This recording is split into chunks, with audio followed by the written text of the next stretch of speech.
Hello wonderful people of YouTube land, Lumpy Ice Cream here. Sorry for the long absence. I'm sure it's no longer than usual, and please excuse the voice, I'm quite sick at the moment.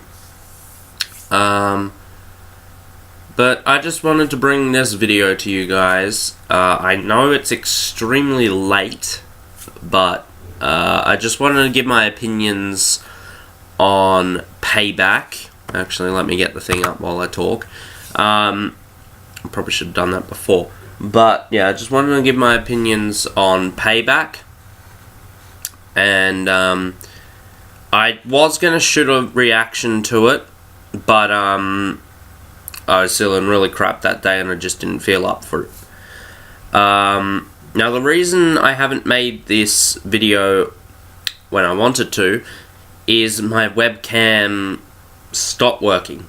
It just complete crapped itself and stopped working altogether.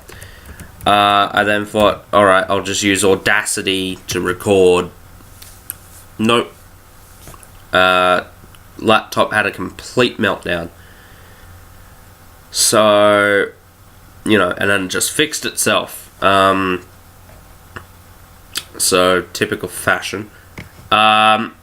Before I talk about Payback, though, I want to talk about the 8 superstars that were released by the WWE. Now, a majority of them, I don't care, but, it is sad that they've lost their jobs, but El Torito, which they're repackaging the Los Matadores back to Primo and Epico, the Shining Stars, who they just debuted on Raw the other day. But yeah, so El Torito didn't really have much more to bring to the company. I mean, Los Matadores, I can't even remember the last time I saw them. They kind of just got quietly shuffled away, and even then they started to do the kind of heel turn stuff. Towards the end they turned on El Torito and all of that. Hornswoggle was gone. I think he was just there mainly providing comic relief. Cameron, which in a locker room where there's, not many women in there, it's sad to see even her go. She did make a pretty big decision. She acknowledged the fact that she wasn't ready and went back down to NXT, and that takes some guts.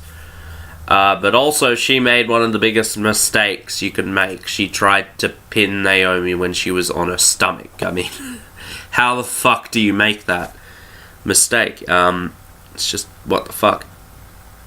Who else? Santino Marella, which was an odd one, because he retired, 2014? Whenever? So it was really odd to see that he was released. Who else? I'm trying to think of everyone minor before I get to the big names. I should have had a list.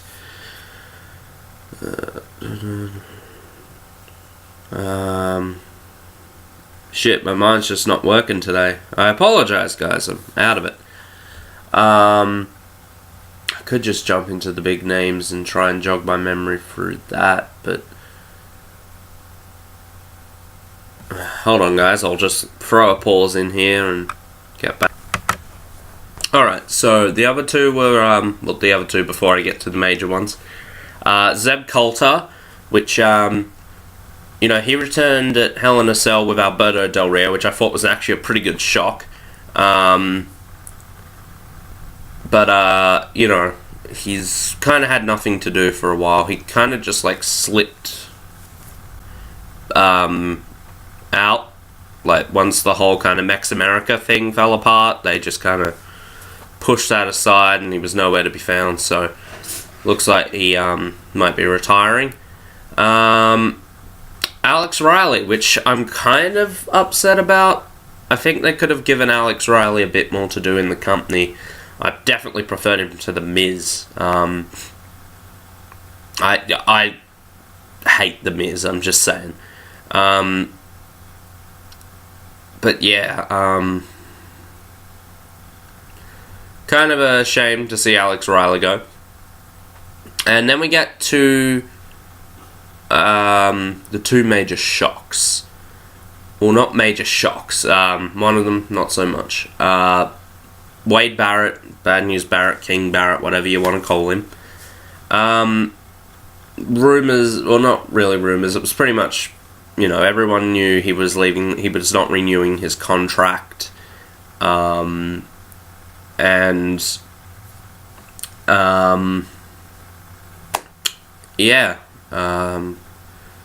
As it turns out, he got released early. They came to an agreement, and this happened. It's a big shame because I think he could have made a really good world champion at some point.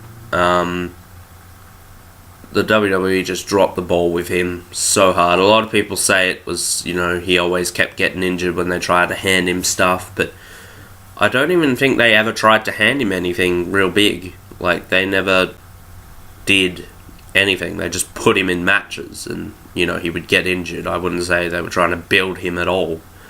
And, famously, John Cena screwing the Nexus over. The Nexus had the potential to be one of the best storylines of the modern era. And the one that has pissed me off the fucking most, and it's a fucking point that WWE don't care how talented their superstars are. They don't care what the fans want. They just don't care. Damien Sandow, a man who had talent, had charisma, could get you to hate him, could get you to like him. He got himself over with the fans. He was stuck in that terrible Mizdow gimmick, which should have killed anyone's career. And yet, people chanted for him. People wanted him. And then at WrestleMania, when he did the turn against Miz, it got one of the biggest pops of the show. And yet, they release him. That feud went nowhere. The Miz and Mizdow feud, they could have built upon that. Instead, they just quietly shuffled. I remember I missed the Raw where they had the last match, and I tuned in next week and it was nothing. I'm like, what? I fucking missed it? That's it. Fuck you, WWE. You're here. I don't hate Roman Reigns. But the reasons why they're pushing him, he's a big guy. And I don't understand that guys like Cesaro, who, they keep saying it pound for pound the strongest person at the WWE. He's so over with the fans. He has the talent. And yet they're too busy saying, oh, he doesn't have the mic skills. But you've got Roman Reigns out there, who has just as bad, if not worse, mic skills than Cesaro. There's a thing. Brock Lesnar, I'm not going to say he can't talk on the mic, but he's not the best. So you give him a mouthpiece. That's what Paul Heyman's there for. You see, there's ways to work around it. You just don't go, oh, you're missing this little one thing. We're just going to push you aside. Yet here's Roman Reigns. I definitely don't hate Roman Reigns as much as everyone else, but, it's like, when they're saying the reason they don't want to push Cesaro is because of Mike's skills, and yet you got Roman Reigns there. But yeah, and to see guys like Damien Sandow get released, it's really upsetting and just infuriates me. It really does. So let's talk Payback. Now, I don't want to go through every match and sum it up. I just want to talk about things that annoyed me, things that I thought were cool. Let's just go into it. So first of all, they put the Baron Corbin and Dolph Ziggler match on the pre-show. That's kind of annoying. Not just that, but Dolph Ziggler beats Baron Corbin. Clean. I'm pretty sure it was clean. What the fuck? This was bullshit. You're trying to build Baron Corbin and he loses in what? His first pay-per-view match, bar the WrestleMania Andre the Giant Battle Royal? I'd be a lot more angry, but I don't want to fucking strain my voice. Kalisto versus Ryback. I'm not going to go through match. I don't have much to say about that one. The Vaudevillains versus Enzo and Cass. This one, it was hard to watch. And it was even more horrifying watching it live and not knowing what happened to Enzo, and thank God he only came away from it with a concussion, because it looked a lot worse. It looked like he could have broken his neck, and it was just a bad situation. I mean, you could see Cass and the New Day in the background. They were just like in shock at what just happened, and I'm not going to say it was Gotch's fault, but Gotch could have done a bit more to prevent that situation. And then when he went to go pick him up, I mean, in a world where, like, your job, I guess, is to pretend like you're hurt, sometimes lines could get blurred, and what someone might think you're acting, there could be a legitimate injury there. So I think that was just the case of that Gotch went to go pick him up and didn't realise the seriousness of the situation.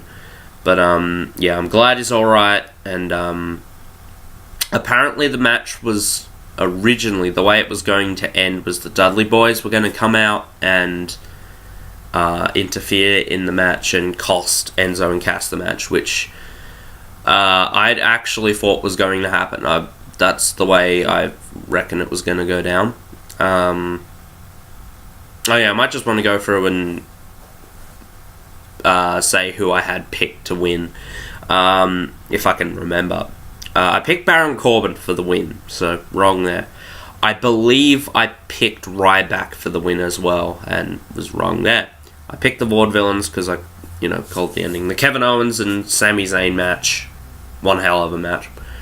I picked Owens for the win again. The Miz and Cesaro match, I picked The Miz because I didn't think WWE would actually give us something we wanted. I am still very, very upset at the fact that Zack Ryder lost that title in one day, and it's just kind of being swept aside. But yeah, fuck The Miz. Ambrose and Jericho, I had Ambrose for the win.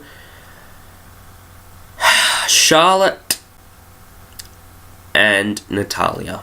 Now, I had Charlotte picked for the win by some means, but this was the stupidest fucking thing I've ever fucking seen. Well, I've seen worse, but this was just fucking stupid. They do the fucking screw job ending. It's funny because the hearts. It's fucking. It's just shit, It's moving on.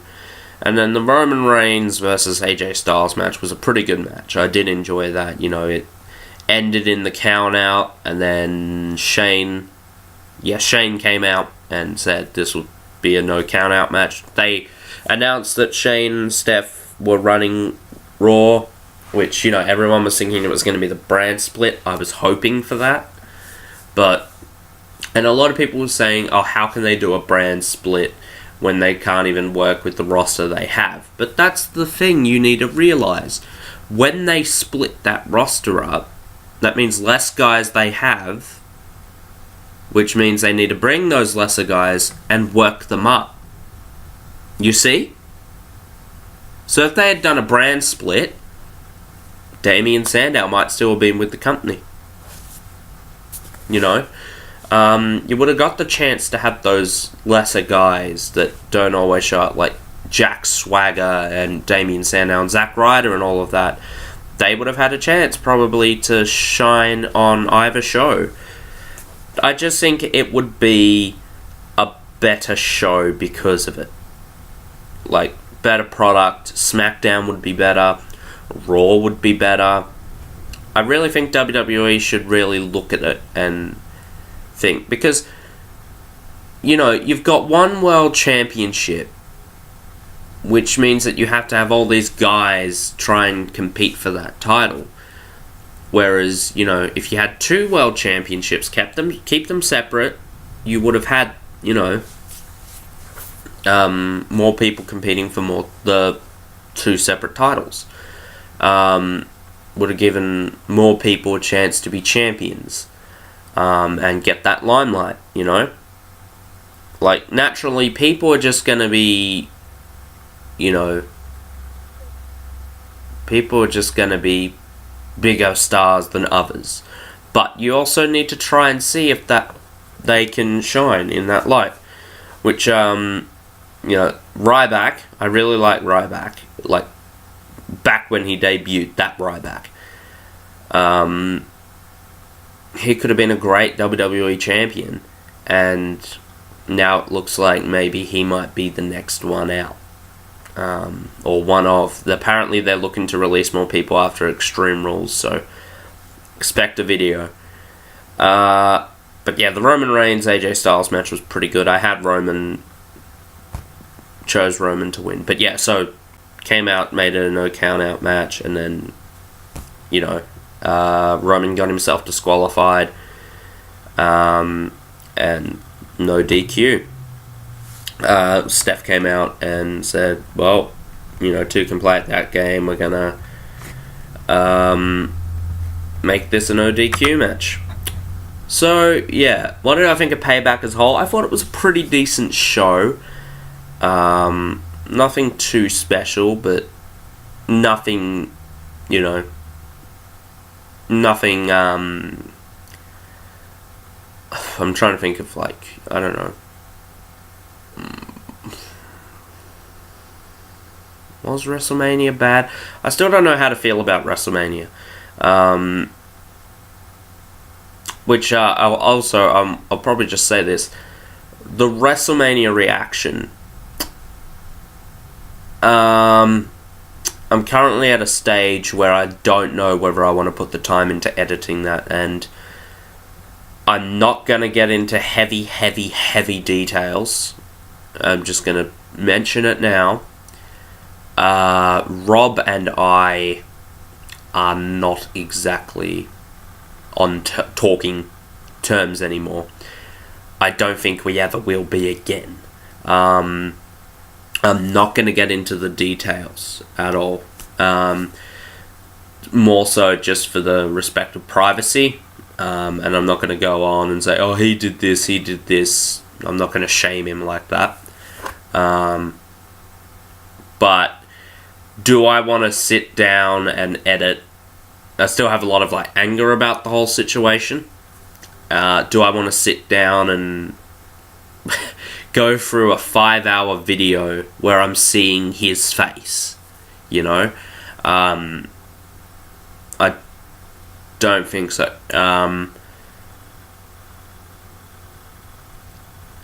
So I can't exactly say what is going on with this WrestleMania video. I want people to see it. I really do, because I think the reactions that we have are actually pretty good. Like, I get a kick out of watching our reactions, especially when Zack Ryder wins the title.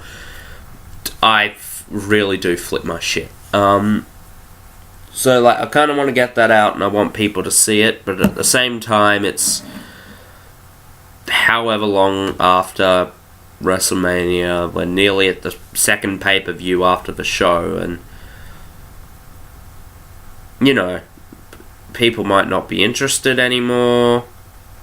And then I have to edit the Nerd Track podcast for Thick Plus Finn. I need to make sure Tim's doing his part and editing the Flash, Arrow, and Legends of Tomorrow videos. On top of all this other stuff, and then this whole situation with Rob, you know, it doesn't particularly make me want to sit down and edit that video. I'm not going to remove all the videos on the channel that have him in it. You know, they're going to remain. I'm not a big fan of saying, oh, I'm going to take this down because a situation changed. For example, my Dawn of Justice rant is still up, even though my perspective of that movie completely changed once upon seeing it. That's still staying up, just as a, you know, comparison kind of thing. You can see how I felt before the movie and then after the movie. But, yeah, that's that. I'm not going to get into any more detail than that. I'm working out details, but I'm possibly seeing X-Men Apocalypse tonight. If not tomorrow, again, it's a whole nother fucking ball game I don't want to get into. But yeah, if I'm seeing it tonight, I'll do a spoiler-free review for you guys, and I'm going to be doing that now, just so this channel has a bit more content, and then the spoiler-filled Nerd Track podcast will come later. I'm nearly... I forget which episode I'm on editing currently. I think we just dropped the Dawn of Justice podcast, and I think that's it. Maybe episode 11? I want to say 11's up too. No, I don't think it is. Anyway, guys, I've been rambling on here for 20 minutes. Expect the X-Men review today or tomorrow. And,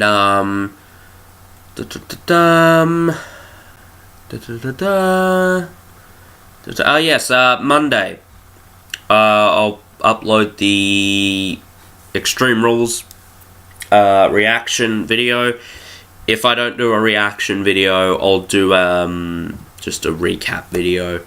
It's all going to come down to how I feel on Monday, guys. Anyway, sorry for the absence, as always. Sorry I've, you know, not been able to update you guys. I tried to on the podcast, but obviously those haven't gotten uploaded yet. But, yeah, guys, I thank you all for watching. Oh, yeah, Babylon. All I need to do is get the video file off Tim, then I'll upload a video to the Babylon channel, which is us ranking the Superman and Batman movies. We're also going to sit down sometime, hopefully this weekend, or whenever, and do the X-Men films, rank the X-Men movies. No, not X-Men, MCU films and Spider-Man films. So, yeah. Anyway, guys, I'm going to get out of here. I thank you all for watching. Please regular whammy that like button, regular whammy that subscribe button, and I shall see you all in the next video. Until then, take care, farewell, bye.